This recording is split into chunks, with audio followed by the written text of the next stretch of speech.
अधूरा कहलाता है। आप गंवा देने पर मोती केवल कंकड़ रह जाता है। नूपुर की ध्वनि खो जाए तो नृत्य अधूरा कहलाता है। जब तक सांसों में खुशबू हो घर का आंगन महका रहता। जब तक प्यार भरा हो स्वर में हर गलियारा चहका रहता। प्रेम रहित मानव का जीवन, प्रेम रहित मानव का जीवन केवल दानव बन जाता है। आप गंवा देने पर मोती केवल कंकड़ रह जाता है। जितना ताप सहा है जिसने उतना ही वह निखर गया है। जितना ही जो सिमटा निज में उतना ही वह बिखर गया है। जितना ताप सहा है जिसने उतना ही वह निखर गया है। जितना ही जो सिमटा निज में उतना ही वह बिखर गया है। रूप रस दे जो जितना, रूप गंध रस दे जो जितना उतना ही वह हर्षाता है। नूपुर की ध्वनि खो जाए तो नित्य अधूरा कहलाता है। कूक न हो तो कोयल कैसी, नीर नहीं तो कैसी नदियां। विनय नहीं तो पौरुष कैसा, सुमन नहीं तो कैसी नहीं रही हो। जिसमें गरिमा नहीं रही हो वह कब जीवन कहलाता है। आप गंवा देने पर मोती केवल कंकड़ रह जाता है।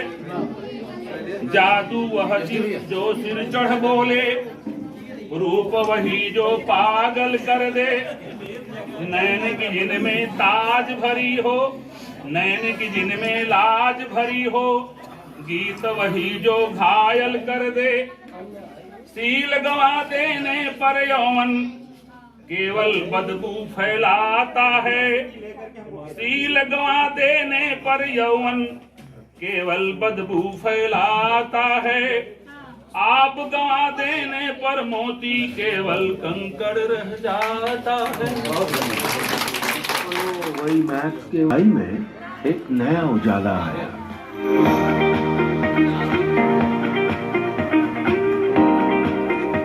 मेरा मतलब है उजाला मैडम आई, हमारी टीचर। और पता है वो अपने साथ क्या लाई थी? एक जादुई पिटारा जिसमें उनके लिए था टीचर गाइड और लेसन प्लान, और हमारे लिए ढेर सारी खुशियाँ। लेसन प्लान हमारे लिए मस्त होता है क्योंकि लेसन प्लान वो फ्रेमवर्क होता है, वो लाइन होती है जिसपे आपको काम परफॉर्म करना होता है। अभी क्या है कि जो टीचर्स गाइड मिली है ना, वो जिस एक्सपर्टीज के थ्रू हमको मिली है उनको पता है कि इसमें ये टेक्निक लगाओ, टीचिंग टेक्निक, तो ये कंटेंट और बेहतर वे में पहुंच जाएगा। हमारी उजाला मैडम बस 5 दिन पढ़ाती नहीं है, बल्कि 6वें दिन वो ये भी देखती हैं कि हम बच्चे सीख गए या नहीं, और जो नहीं सीख पाए उनको दोबारा सिखाती हैं। इसी से हम बच्चे बनते हैं निपुण, और बनता है निपुण उत्तर प्रदेश। करवा लीजिए। जो नॉर्मल बच्चा जो सब कुछ कर सकता है, जो अमेरिका का बच्चा कर सकता है, वो हमारे इंडिया का इस कुआ पार गाँव का बच्चा कर सकता है। सुसज्जित हो जाता है विद्यालय, तब हमारा प्रथम कार्य आता है कि विद्यालय में नामांकन अच्छा हो, बच्चे आए। फिर हम अपने नामांकन को बढ़ाने के लिए अपने ग्राम सभा में मजरेवार, जो इस बार अच्छा बनाया गया कि आप सर्वेक्षण करिए। सर्वेक्षण का सबसे बड़ा लाभ ये मिला हमें कि आप प्रत्येक घर में आप गए, जाना ही पड़ा। अभी तक आप कहीं से आप अपने कोटा को पूरा कर लेते थे, जो भी होता था, लेकिन इस बार जो है आप प्रत्येक घर में गए, और आप ये आत्मविश्वास के साथ कह सकते हैं कि हमारे ग्राम सभा में कोई ऐसा बच्चा नहीं है जो कहीं पढ़ता न हो, अर्थात उसका नामांकन हो गया है। जिसके माध्यम से आपने नामांकन करा लिया। अगर यहाँ बच्चा नहीं पढ़ने के इच्छुक है तो कहीं अन्यत्र आपने करा दिया उसका।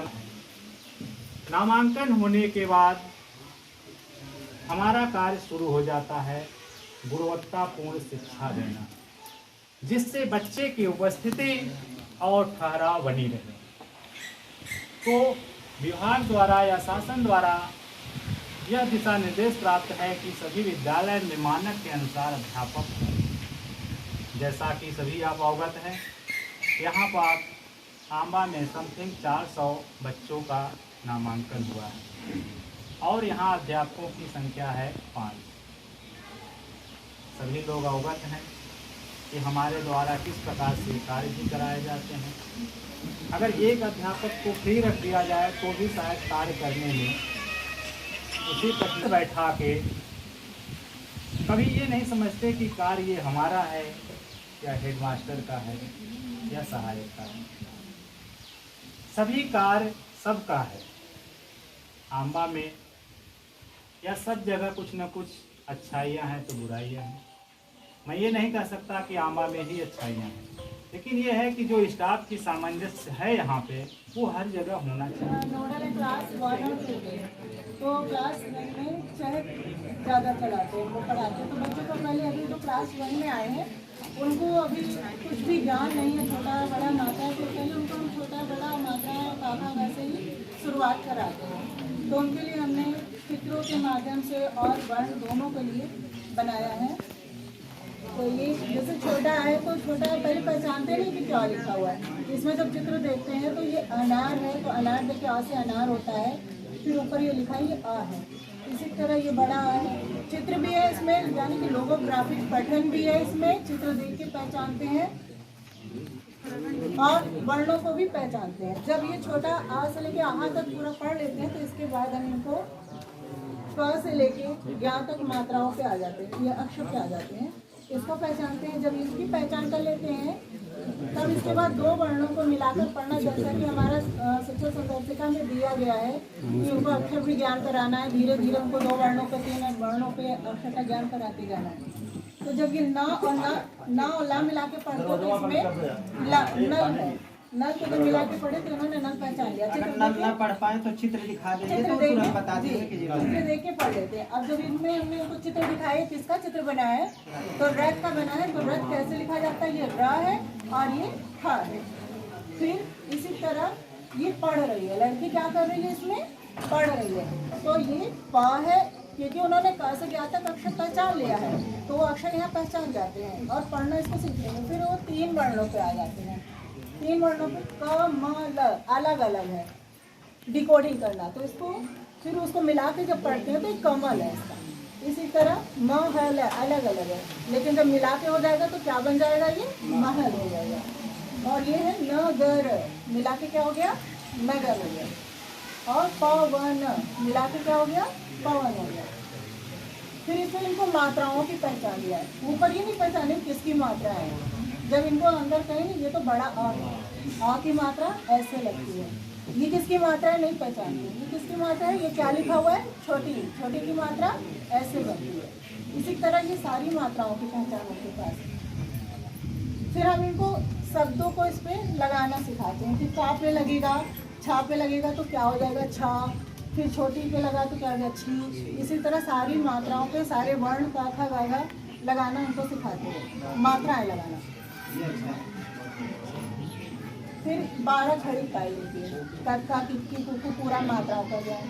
फिर इसके बाद जब बच्चा पढ़ लेता है तो मिला के वाक्य पठन करने लगता है। तो वाक्य पठन देखो कितना आम रसीला, ऐसे मिला के वो करता चित्र देखते। फिर इसके बाद वो चित्रों को देख के लिखना सीखता, लिखने की उसको प्रैक्टिस कराते हैं। तो जैसे फा, ये ला है, ला के साथ हमने कई वर्णों को जोड़ा, फा के साथ ला बनाया तो क्या हो गया फल।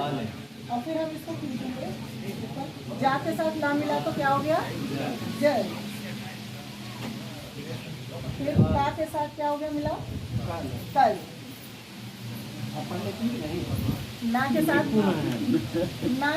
ला मिल गया तो क्या हो गया चहक में है, मैं कौन हूँ। तो बच्चों को दे देते हैं बताओ मैं कौन हूँ, ये हम पूछते बताओ कौन हो, तो वो बताता है कि क्या है आम है।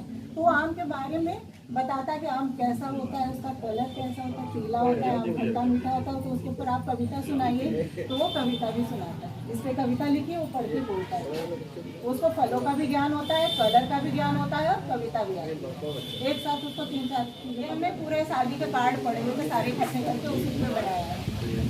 तो इसमें हमने चित्रों को चिपकाया है। बच्चे चित्र देख के फटाफट बता देते हैं। अनार है, इनके दिया गया है, लोगों ग्राफिक प्रेजेंट करना है।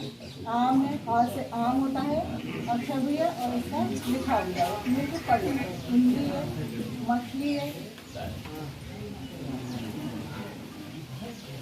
डा से डमरू होता है, अंग से अंगूर होता है, और हा से हिरन, छा से छाता,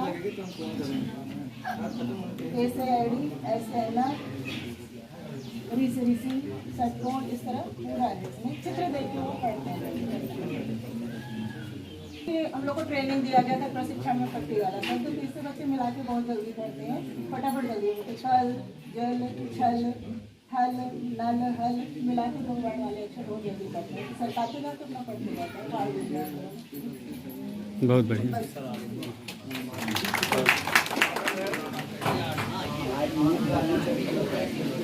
संस्कृत भाषा के जानने से पहले हमको अपने मातृभाषा, राष्ट्रभाषा, इसके बारे में भी बहुत संक्षेप में जानना जरूरी है। हमारे बच्चे जिस परिवेश के हैं और हम में से अधिकांश भी जिस परिवेश के हैं वो गांव ही है। किसी न किसी रूप में हम वहीं से जुड़े हुए होते हैं। गांव अलग हो सकता है, क्षेत्र अलग हो सकता है, बोली भाषा अलग हो सकते हैं, लेकिन हम लोग मूलतः जो है किसी न किसी ग्राम सभा और उससे जुड़े हुए हैं। ये जो भाषा लेकर के बच्चा आता है, यही उसकी पहली धरोहर है और इस धरोहर के साथ ही हमें उसकी पाठचर्या को विकसित करना होगा। तो उसके मातृभाषा को महत्व देना होगा। दूसरी चीज लेते हैं हिंदी के संदर्भ में, तो चूंकि विद्यालय हमारे हिंदी माध्यम के हैं, जितने भी विषय हम पढ़ते पढ़ाते हैं, वो इतिहास होगा, भूगोल होगा, कृषि होगा, गणित होगा, उसमें जो लिखा गया है, जो संप्रेषण प्रस्तुत किया गया है, वो केवल हिंदी भाषा से। तो हिंदी भाषा को बच्चों की मातृभाषा के साथ विकसित करना है और प्रतिदिन के अध्ययन अध्यापन के दौरान हम लोग हिंदी को प्राथमिकता भी देते हैं और बच्चे उसको लेते हैं, करते हैं। जब संस्कृत की बात आती है तो कई बार भाषा का शिक्षक भी डरा हुआ होता है, प्राथमिक स्तर के स्कूलों में और जूनियर में भी डरा हुआ होता है कि बच्चा अभी हिंदी ही नहीं सीख सका है। आप अपने संस्कृत को भी पहले जानिए कि संस्कृत अगर भारतवर्ष या एशिया में कहीं उत्पन्न हुई भाषा है, संस्कार से उत्पन्न हुई भाषा है, तो संस्कृत को इस रूप में जानिए कि जितने भी संभव स्वर निकल सकते हैं इस धरा में, इस प्रकृति में किसी भी जीव जंतु प्राणी द्वारा जितने भी संभव स्वर निकल सकते हैं, किसी न किसी रूप में संस्कृत उनको आत्मसात करती है। यही संस्कृत की शक्ति है। इसीलिए संस्कृत की वर्णमाला और उसके बाद उसकी संधियां, उसके आलाप, आप वैदिक संस्कृत देखते हैं, लौकिक संस्कृत देखते हैं, इन सब में संस्कृत ने न जाने कितनी चीजों को कवर किया हुआ है और शायद इसीलिए भाषाओं की जननी है, विश्व की समस्त भाषाओं की जननी है। आपके पठन पाठन में नेरे शब्द आता है संस्कृत का और यही अंग्रेजी में नियर बन के काम कर रहा है।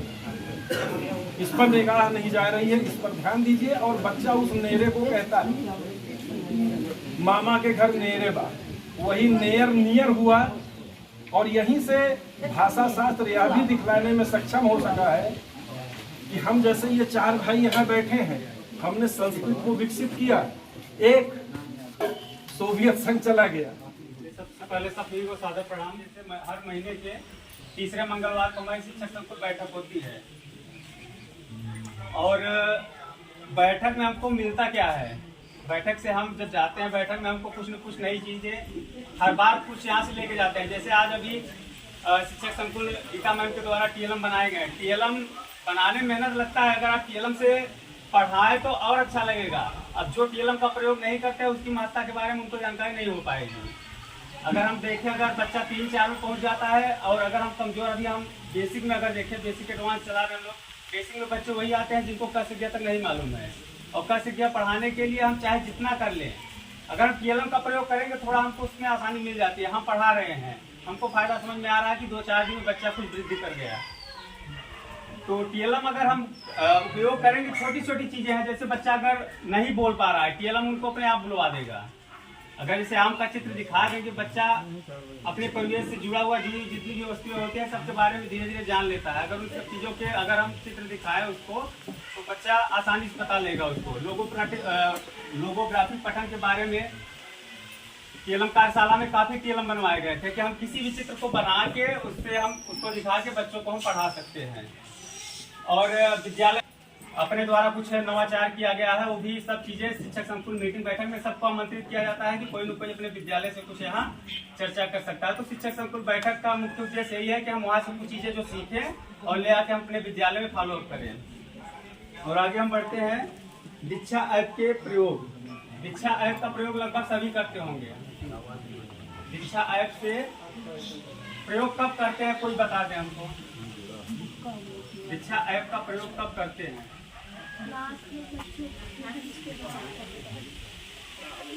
तो क्लास में किया जाता है कि नहीं? जैसे कोई बुक रहती है ना तो उसका वो QR कोड स्कैन करके पुस्तकों को विषय QR कोड में मतलब जैसे दीक्षा ऐप में जो किताब में QR कोड दिया जाता है, QR कोड को जब हम स्कैन करेंगे तो पाठ में शुरू में कुछ पाठों में दिया रहता है, कुछ पाठों में नहीं दिया रहता है। सबसे शुरू में आपका टॉपिक टाइप का दिया रहता है कि इस पाठ से आप सीखेंगे क्या क्या, तो खंड बाई खंड रहता है।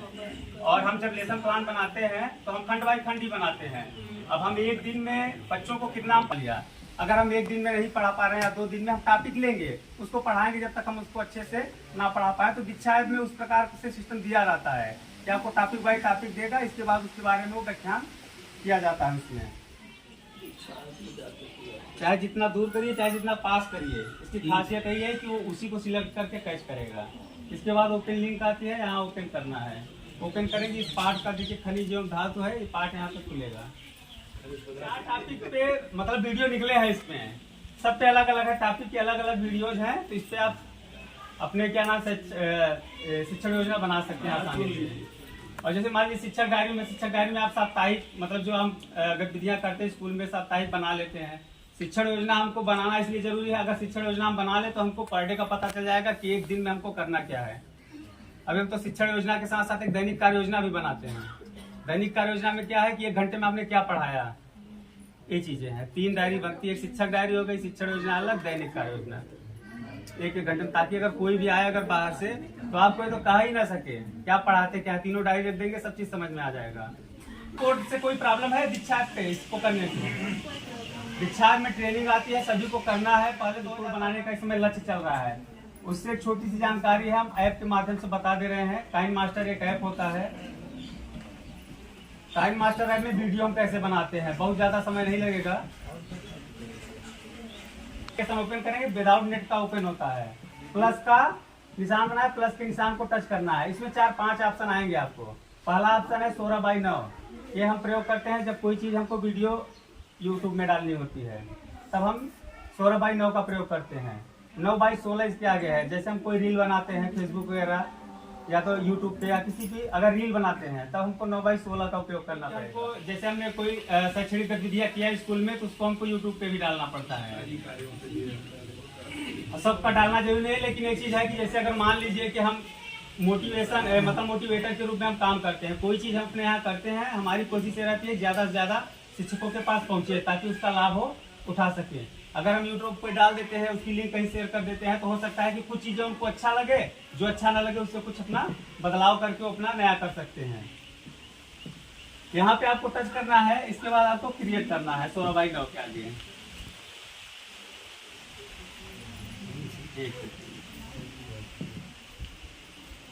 आपकी पूरी गैलरी यहाँ पे खुल जाएगी।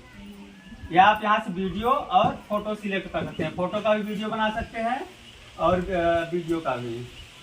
इसके बाद हम एक वीडियो यही उठाते हैं अभी का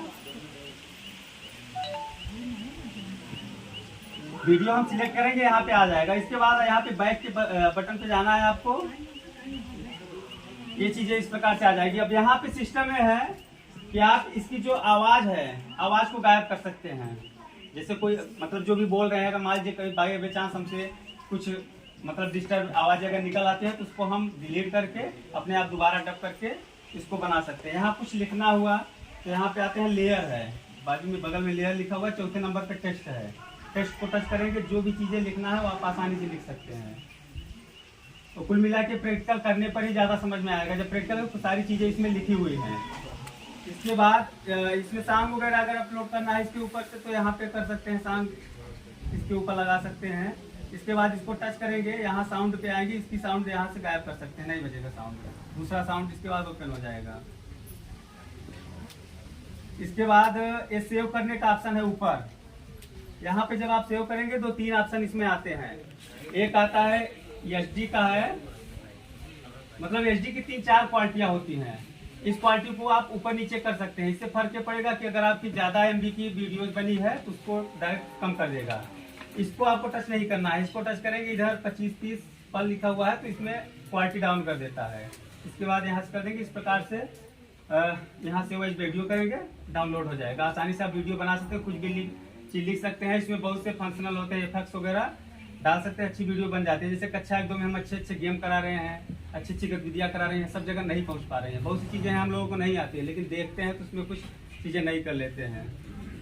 तो इसमें जैसे वीडियो बना लिया तो उसमें YouTube में कैसे अपलोड करेंगे? हाँ, YouTube आप चैनल आपको खोलना है। जिनका मोबाइल एंड्रॉइड फोन है, एंड्रॉइड फोन मोबाइल में सभी का चैनल अपने आप क्रिएट हो जाता है, क्योंकि उसमें ईमेल ID चलती है।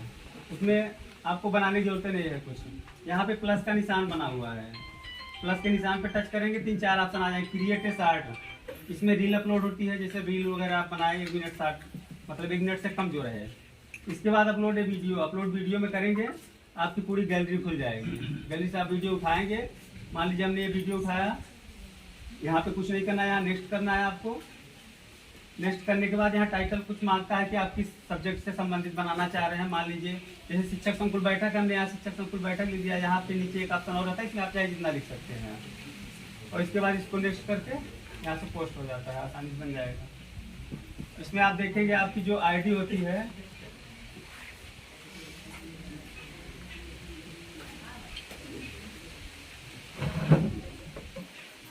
यहाँ लास्ट पे आप टच करेंगे तो यहाँ किनारे आपका कहा जाता है। जैसे आपने अगर फोटो लगाया हुआ है, गूगल जो लिंक बनती है आपकी, अगर उसमें फोटो लगी है तो वहाँ आपकी फोटो दिखेगी। फोटो नहीं लगी होगी तो आपका नाम का पहला अक्षर दिखेगा। इसके बाद यहाँ पे आपकी ID लिखी होती है। तो मेरा टॉपिक बस यही तक था।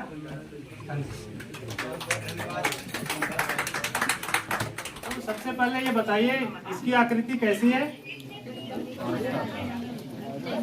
इसमें 4 भुजाएं हैं, सबको दिखाई दे रही हैं। तो एक मैंने और लिया, दूसरे हाथ में, और इसमें दोनों में अंतर क्या है? ये रेक्टेंगल और स्क्वायर है। क्यों है? सर ये रेक्टेंगल और स्क्वायर। ये रेक्टेंगल इसको हम क्यों बोल रहे हैं और इसको क्यों स्क्वायर बोल रहे हैं? गुड।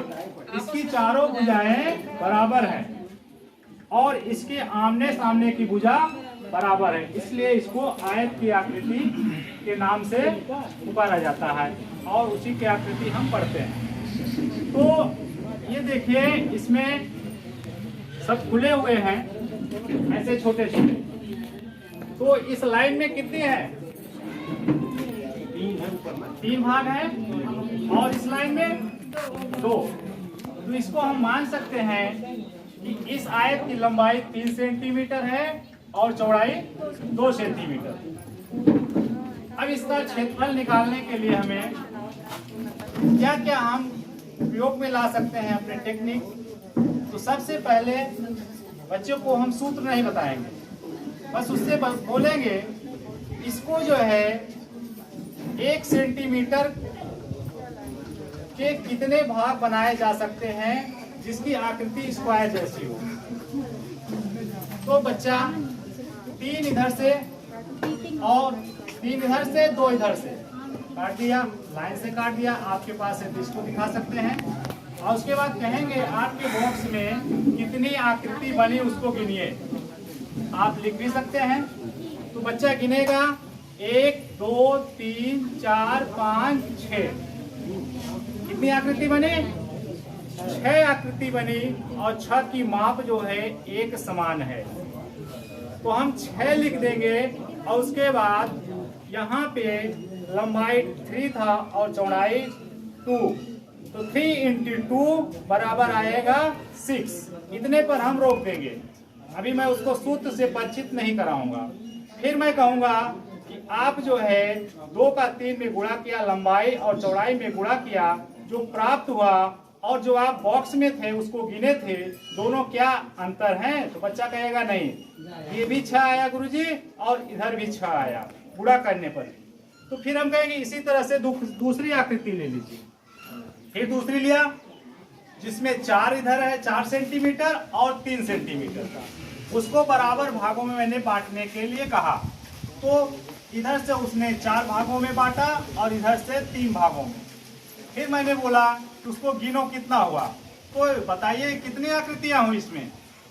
आप गिनेंगे 1 2 3 4 5 6 7 8 9 10 11 12 भागों में जो है आकृति विभाजित हो चुकी है, जो एक समान की आकृति है, उसकी माप भी एक है। तो हम कहेंगे बच्चा अब लंबाई अगर 4 था और चौड़ाई 3 था तो 4 × 3 करिए। तो जब 4 × 3 किया तो प्राप्त हुआ 12। तो हमने कहा जो आपने बॉक्स को गिना था उसकी संख्या कितनी थी? बताएगा 12। और आपने गुणा किया तो कितना प्राप्त हुआ? 12। इसका मतलब है कि दोनों समान है, कोई अंतर नहीं आया। हमने एक प्रयोग किया, दूसरा प्रयोग किया। फिर हम कहेंगे तीसरा प्रयोग करो। फिर मैंने लिया एक तरफ 4 सेंटीमीटर नहीं 5 सेंटीमीटर का और 4 सेंटीमीटर का। फिर मैंने कहा इसको 5 भागों में ऐसे काटिए और 4 भागों में ऐसे काटिए। फिर इसको काउंटिंग करिए। तो बच्चा काउंटिंग करता है, एक किनारे से पूरे बॉक्स को गिनता है तो बताता है 20 आया। मैं कहता हूँ आपके पास लंबाई मैंने दिया था जो सवाल में था 5 सेंटीमीटर और चौड़ाई 4 सेंटीमीटर। अब 5 × 4 करिए तो प्राप्त हुआ 20। इसका मतलब दोनों बराबर। ऐसी दशा में मैंने कहा कि बार बार आपको क्षेत्रफल निकालने के लिए गिनना पड़ता है। तो ये बड़ा काम है, क्योंकि छोटी संख्या में तो आप गिन लेते हैं, अगर बड़ी संख्या दे देंगे किसी की लंबाई 27 सेंटीमीटर और चौड़ाई 23 सेंटीमीटर, तब आप कितने भागों में काटेंगे और टाइम लगेगा, गिन नहीं पाएंगे शायद। तो हमने देखा कि गुणा करने पर और गिनने में दोनों का आंसर समान आ रहा है। तो ऐसी दशा में हम आयत के क्षेत्रफल बराबर यह लिख सकते हैं लंबाई और गुणे चौड़ाई। लंबाई और चौड़ाई का गुणा कर देंगे तो हमारा क्षेत्रफल जो है प्राप्त होगा, जो सही होगा, एग्जैक्ट होगा। धन्यवाद। इसके माध्यम से हम बच्चों को स्थानीय मान बता सकते हैं या दशमलव का जोड़ और घटाना। अब एकस में क्या करते हैं, यहाँ पे लिखा हुआ है एक, यहाँ पे जिसे इकाई का संकेत दिया गया है, यहाँ पे 10 लिखा गया है जो दहाई का संकेत है, यहाँ पे 100 लिखा है जो सैकड़े का संकेत बताता है, यहाँ पे 1/10 है जो दशांश का संकेत है, यहाँ पर 1/100 है जो शतांश का संकेत बताता है। तो हम सबसे पहले आते हैं स्थानीय मान बताने के लिए। यहाँ पे इकाई के स्थान पर कितनी गोलियां हैं? 1 2 3 4, और दहाई के स्थान पर 3, और इकाई के स्थान पर सैकड़े के स्थान पे 2। तो इसका मतलब इकाई की वैल्यू यहाँ पे जो दी गई है वहाँ पे 1 लिखा गया है। जितनी गोलियां हैं उसके इंटू आप करेंगे 1, और दहाई के स्थान पे नीचे 10 लिखा गया है। जितनी गोलियां हैं उसको वैल्यू निकालने के लिए उसमें 10 का गुणा करते हैं। सैकड़े के स्थान पे जब हम आते हैं तो जितनी भी गोलियां दी हैं वहाँ पे 100 का या 100 का गुणा हम करते हैं। इस प्रकार से हमें इस स्थान में पड़ी हुई गोलियों का वैल्यू प्राप्त होता है कि यहाँ पे क्या अंकन होगा। जैसे यहाँ पे 4 है, 4 गुणे 1 मैंने किया तो हमें प्राप्त हुआ 1। फिर यहाँ पे 3 गोलियां है और नीचे 10 लिखा है तो आपको 10 का गुणा करना है, क्योंकि दहाई में 10 का गुणा किया जाता है। तो दहाई में 10 तिहाई 30, यहाँ की वैल्यू कितना हुई 30, और यहाँ पे 2 गोलियां है तो यहाँ 100 का आप गुणा करेंगे जिससे प्राप्त होगा 200। अब टोटल हम इसको अगर जोड़ेंगे तो प्राप्त होगा 234। ये हमारे पूरे का एक जो पूरे को जोड़ने के बाद प्राप्त वैल्यू होता है, और अलग अलग स्थानों का वैल्यू हमें आसानी से सिखा सकते हैं। सामग्रियाँ प्राप्त हुई हैं वो बंद न पड़ी रहे, उनका उपयोग हम करें और उससे हम सीख लेते हैं, बच्चे उससे सीखते हैं, उसको हम आकर के यहाँ शेयर करते हम चर्चा यहाँ पर बहुत होती है हर महीने, और जब वो चीज़ें शेयर नहीं होती किसी के द्वारा शेयर नहीं की जाती हैं, यहाँ पे भी चर्चा करते हैं, बताते हैं, प्रोत्साहित होते हैं। सबकी शिकायत आती है, सर बार बार हमसे कहा जाता है हम सेवा नहीं करेंगे और किसी को मौका दीजिए। तो आप लोग जो है इतनी संख्या में तैयार हो जाइए कि हमको नाम लिखने में दिक्कत हो पाएगी। इस बार आप नहीं लेंगे, समय चूँकि हम समझ रहे हैं कि बहुत ज़्यादा हो गया है, लेकिन जो जरूरी चीज़ें हैं उसको बताना भी जरूरी है ना। तो देखिए, सबसे पहले उद्देश्य है शिक्षक संकुल बैठक का उद्देश्य ये है, जैसा कि चर्चा कर रहे थे संघर्ष जी, कि सभी शिक्षक संकुल के सभी शिक्षक एक जगह बैठ करके और अपनी गतिविधियों का, अपने जो हमारी शैक्षणिक क्रियाकलाप विद्यालयों में होते हैं, बच्चों के साथ जो हम कार्य करते हैं, उनका यहाँ पर आकर के आपसी सामंजस्य के साथ प्रदर्शन करना। उससे फायदा हमको ये होता है कि हमारा तरीका अलग है पढ़ाने का, आलोक जी का अलग तरीका है, गीता मैडम का अलग तरीका है।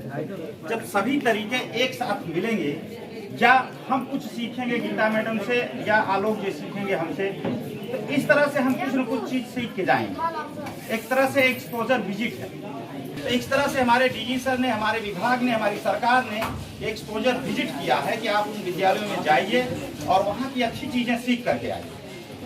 वहाँ जब हम लोग इकट्ठा होंगे तो कहीं न कहीं अपना अपना प्रेजेंटेशन देंगे, अलग अलग विषय पर, अलग अलग टॉपिक की चर्चा करेंगे, तो उससे हम सीखेंगे और वो उसका फायदा हमारे बच्चों को होगा। तो इसलिए शिक्षक संकुल बैठकों का उद्देश्य ये है, महीने में एक बार होती है। पहले हम लोग अलग अलग दिन कराते थे, लेकिन डीजी सर ने ये सोचा कि नहीं, पूरे प्रदेश में एक साथ बैठक करा रहे हैं। और ये भी आदेश आया है, जैसे कि 5 टूल किट है जो शिक्षक संकुल का मैं भी चर्चा करूंगा, इसमें सभी शिक्षकों की उपस्थिति जरूरी है। ठीक है, उसके लिए आज विशेषतः डीसी सर की तरफ से या बीएसए सर की तरफ से था कि एक शिक्षक की उपस्थिति चाहिए। तो अभी मेरे पास सीट है, जितने लोगों को मैंने देखा नाम टिक कर लिया, अभी बोल लूँगा, तो अपनी उपस्थिति जरूर दे के जाइएगा आप लोग। सबसे पहले चूंकि हमें उद्देश्य हमारा है ये बैठक का कि हमें विद्यालयों को निपुण बनाना है। सबको पता है कि हमें निपुण बनाना है। और अब स्थिति यह है कि दिसंबर 2023 तक जो आपके शिक्षक संकुल के विद्यालय हैं और ARPs के गोद लिए हुए विद्यालय, उनके मॉडल विद्यालय हैं, और दिसंबर 2023 तक उनको निपुण बनाना ही बनाना है। ये आप लोग निश्चित होकर चलें। और निपुण में कोई बहुत बड़ी बाधा नहीं आएगी, कोई बहुत बड़ा टारगेट नहीं है, बहुत बड़ा अचीवमेंट करने की आवश्यकता नहीं है। जैसा कि हम लोग जानते हैं, हम सब कई हमारे साथी बेसिक के पढ़े हुए हैं, तो हम लोग इतना कर लेते थे। कक्षा 1 में जो है सरल शब्द पढ़ लेना या 2 शब्द 1 अंक की जोड़ घटाना कर लेना, कोई बहुत बड़ा टारगेट नहीं है। तो निश्चित ही हम लोग इसको कर लेंगे। अब उसके लिए स्ट्रेटेजी क्या बनाना कार्य है, हेडमास्टर और टीचर का टीम भावना से कार्य करना। सबसे पहला जो आपका टूल किट है, मैं समझ सकता हूं कि हमारे संकुल ब्यौरा का कोई अगर कहीं भी थोड़ा बहुत है आपसी तालमेल तो आप लोग निश्चित ही, यहाँ सभी हेडमास्टर बैठे हैं, सभी सहायक बैठे हैं, ठीक है। तो आप लोग विद्यालय को अपने निपुण बनाना है बच्चों के भविष्य के लिए, क्योंकि हम जिस कार्य के लिए यहाँ लगे हुए हैं हमारा वही कार्य है कि बच्चे सीखें और वो सीख करके विद्यालय से जाएं। तो पहली बात तो हमारे प्रधानाध्यापक और सहायकों में सामंजस्य हो कि विद्यालय को हमें किस तरह से बढ़ाना है। दूसरा जो हमारा टूल किट है, शिक्षकों के बीच कक्षा आवंटन और कार्य विभाजन। देखिए ये पहले तो था कि आपको कक्षा 1 से लेकर 8 तक टीचर नियुक्त कर दिए गए थे। अभी आप देख रहे हैं कि आपको DCF भी उसका भरा जा रहा है।